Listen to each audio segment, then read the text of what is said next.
This is an orthokeratology case where we're starting out with relatively flatter case and about 5.5 diopters of myopia. Post-wear topographies show that there's a little bit of astigmatism induced in both eyes. The right eye's post-wear refraction showed a little bit of overcorrection, and then it was undercorrected in the left eye. But the visual acuity was still best corrected at 20/40, and that's, I think, because of the astigmatism here that's present in both eyes. So I think the left eye we were going to leave alone for now, but for the right eye, I'm mostly seeing an incomplete treatment zone.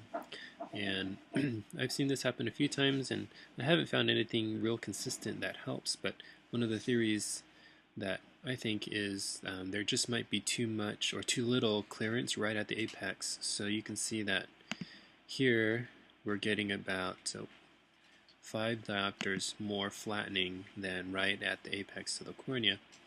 And if the tear layer underneath the lens is too thin, then we're not going to get any treatment.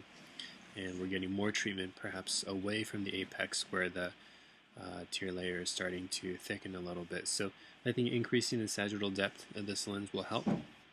As far as diameter, we're working with 10.8, I think.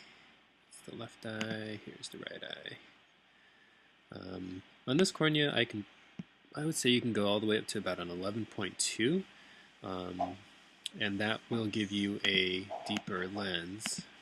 So right now we're at 1751, going to 11.2 adds about 150 microns, 140 microns or so. You'd have to reset your thicknesses. The blending, again, I'm not a huge fan of it. I don't use it unless I'm using it to increase the treatment zone diameter on perhaps an adult patient, but I usually leave the blending on unchecked, and then maybe bring down the periphery of the lens to center it a little bit better. Centration is not bad, but it is slightly temporal. If the lens centered a little bit better, I don't think that would harm the vision at all.